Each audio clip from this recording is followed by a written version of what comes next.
Beware the wolf in sheep's clothing.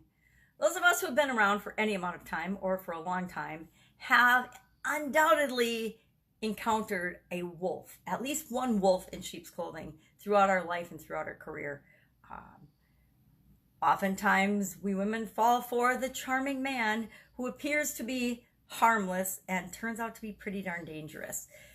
A lot of times, we encounter the wolf in our business lives, in our dealings with vendors or relationships or regulatory agencies, or in consulting situations.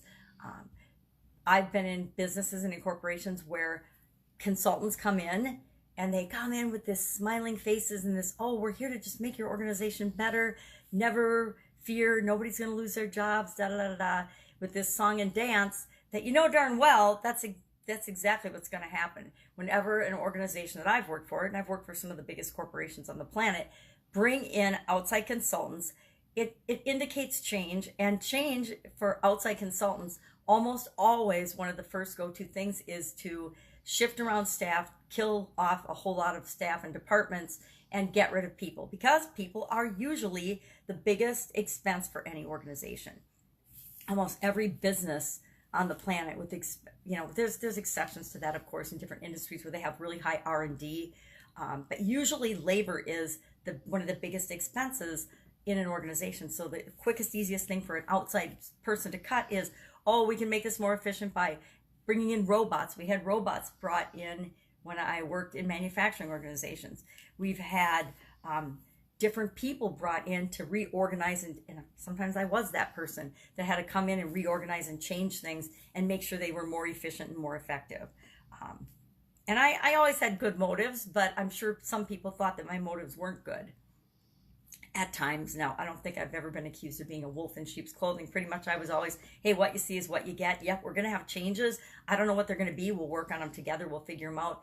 But chances are everybody isn't going to be here when all the dust settles. I remember a lot of situations where we'd have outside auditors and regulators that would come in the different organizations that I worked for, and then in the different companies that I've run. I've been in the food industry for almost 4 decades, and there's a lot of regulation from outside agencies in that industry. There's the USDA, there's OSHA, there's the FDA, there's the Departments of Agriculture, there's local inspection agencies, there's, municipalities have their own health inspectors and things. And all of those regulators come in with smiles on their faces, acting like they are just there to help you, especially USDA audits, just FYI, or AIB audits, or quality audits and system audits. And yes, they really are. If you look at it, hey, if they point things out that I missed, that's awesome, because they are here to help us be better. But a lot of times, some of those people are not the nicest people. They're not the most fun people to work with, because they do have this power trip going on. They've got this thing where they know that they can shut you down if they find one thing that's wrong. Now, lucky for me, I was in quality for, a couple of decades before I actually was running just my own businesses. So I wasn't afraid of auditors, and I used to do audits. So I knew what to look for, what to expect. And I set up my systems and procedures in my company so that they would always be more than compliant, more than anyone could ever expect or inspect on an inspection of my businesses and my organizations.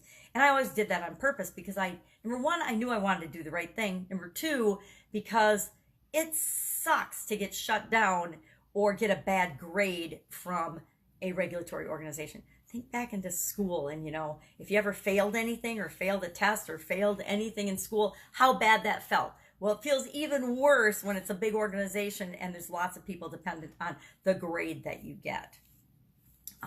So realize that everybody isn't who they appear to be.